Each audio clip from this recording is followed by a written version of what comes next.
I never quite know how to start these things, but I've accepted that as part of the learning curve for learning how to create and share content. So I figure at some point I'll figure it all out. I've been doing quite a bit of reading broadly on finance and economics, just trying to figure out where it all kind of comes from, where we are, and where we're going with this subject matter. And to put it quite mildly, it's massive. It's a huge topic area. There's research houses, major institutions, departments at like all major universities around the world that are dedicated almost on a daily basis to figuring out economics and finance, how it affects us, how it affects the world, how it affects different industries and countries. So there's a lot of content that's out there. So, on the positive note, it's not an area that anyone can ever get bored or saturated in. There's just so much to learn, and it's almost like, depending on how you define it or how you choose to look at economics and finance, you could go back literally all the way to the beginnings of society or the beginnings of civilization, and where human beings start to have their first social interactions or economic interactions, the beginning of trade, the beginning of bartering, the origins of money.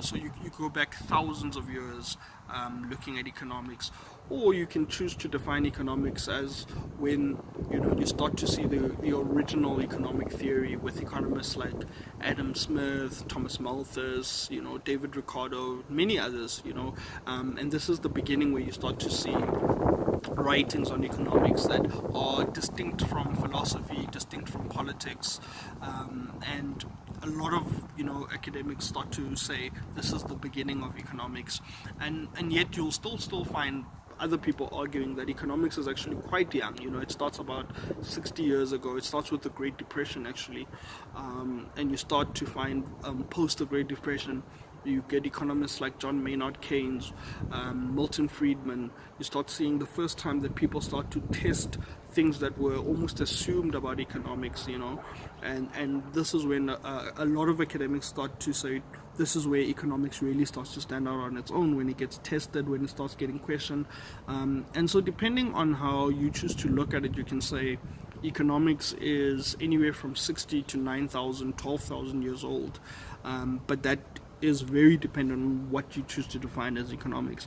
And you find that there's a similar trend within finance, that a lot of financial theory is really also about 60 years old, but finance itself starts with money, the origins of money, which start about 9,000 years ago, but the core theoretical underpinnings are roughly 60 years ago, when you start seeing mostly economists and financial economists start to ask questions like, is the market, and not just the stock market, but the market for cars, the market for houses, the market for all sorts of goods, is it correct? Is it efficient? Does it know more than the individual? Does it mean that with normally available information, can I make as good a decision as a big mutual fund or a big pension fund that has all sorts of information and technology and all sorts of things? And they start to question this. Looking at efficient market hypothesis, you start to ask questions like, are people really rational actors? Do people spend money in their best interests or not? And a lot of those ideas are not that old, and so in the last 40 years or so, they have continued to evolve. They've become really dynamic, and because of technology, they've become quite accessible.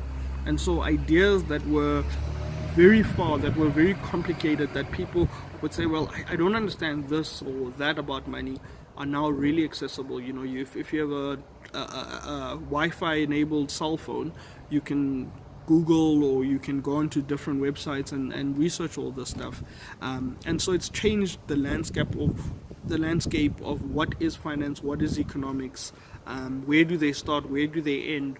And so, interestingly, for someone like myself who's really kind of into the stuff, who really wants to understand it, who wants to know more, and who wants to apply what I'm learning, it's great, because there seems to be an endless sea of information, so much you can get your hands on, and so much you can use to improve your decision making and improve the things that you're doing.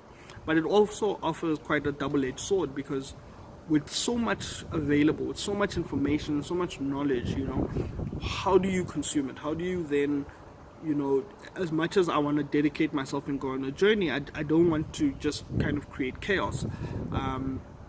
And initially, I was a little bit worried about that. But, the nice thing about this stuff is because a lot of people have actually done a lot of really good work to think about it. There's already great frameworks to look at, as much as these are huge elephants, there's good frameworks to say, let's take them one bite of a time. Economics is organized quite interestingly into a lot of different sub areas. You can look at macroeconomics, which is kind of thinking about the big picture, how governments interact with each other, how industries interact with governments and each other, and how that affects people in large groups. And so macroeconomics gives a nice framework to understand some of these ideas and to apply them. And then you can look at microeconomics, which I think is one of the most undervalued tools that people either don't know about or they don't use. Microeconomics talks very much about the individual business, the individual institution, and how they interact directly between each other. So you can use microeconomics to give you really good insights on what careers should you be pursuing, what should you be studying next, where should you be spending your time, what countries should you be visiting, what kind of books should you be reading, to upskill yourself to become kind of how do I put it, like a more informed economic actor. So I think it's a great tool looking at microeconomics, but there's also lots of other wonderful areas within economics, things like game theory, things like developmental economics, which I think is quite crucial when you're living on a developing continent like the one we're living in, and especially in the time we're living in, where there's so much talk about development and there's so much interest in development, and economics gives us great tools to try and understand some of these things and to try and apply them in a way that benefits us. Then there's international economics, there's game theory, which really extends beyond economics. One of my favorite subjects, looking at how people and institutions and different things interact given what they know and what they don't know about other actors. There's such interesting cases about how you can use this in education, how you use game theory in police work, how you use game theory in negotiation, in almost any area of your life where you need to interact with people. You have some information or you have good information, and how you can think about how other people will react and how you'll react yourself. So lots of really interesting sub areas. And so I think instead of trying to just, hey, let's swallow economics and try and understand it, I'll look at like these sub areas and try and go through them step by step and hopefully learn more than what I'm sharing. And same with finance. Finance is a fantastic art, and because as I've said, like a lot of the core theory is so young and so dynamic, it's good to look at them in their subcategories. So I've been looking at personal finance, kind of more around how should we as individuals be thinking about the money we earn, or even making, how do we make money? How do we then manage the money that we make? How do we keep that money, which is probably one of the hardest areas, and then how do we grow it? And personal finance has a lot of wonderful ideas and tips and tools that can help us make better decisions with our money.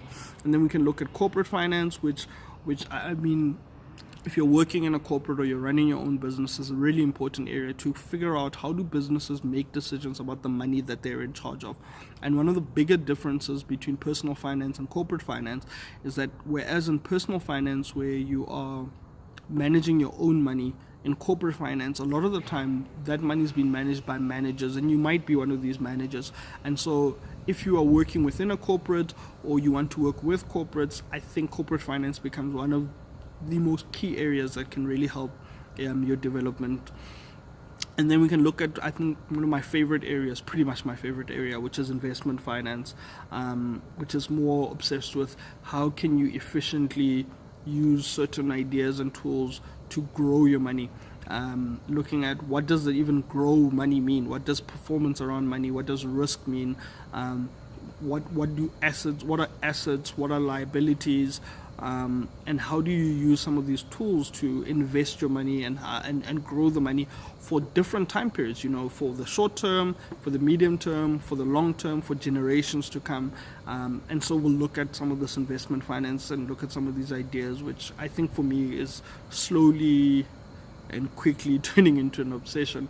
But there's lots of other types of finance and lots of other areas of finance I think that we'll look at and explore and see how they can or do affect us today. Things like quantitative finance, behavioral finance, public finance, which I think in South Africa is becoming a bigger and bigger topic. How do public institutions manage money, and how should they be managing money? And we'll take a look at all of this stuff. And for me, I think the bigger idea is knowing that as technology develops, as these institutions continue to grow, as they become, as we grow up and they become a bigger part of our lives, I think it's quite an important undertaking to really understand how money and how economics works, because it will become a bigger and bigger part of our lives. And if you have children, it's a huge area that hopefully you empower yourself in, so that you can help your family, your community, and you can plan better for yourself, for your future. And as a dad, for me, I think this is becoming one of the most important things that I'm going to put my time to, so that I can impart this knowledge. And I'm also hoping that by sharing this, I can learn hopefully more, if not as much as what I'm sharing.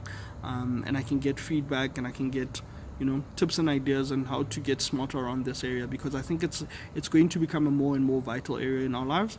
And hopefully we become better and smarter about it. And again, I have no idea how to sign off on these things, so cheers.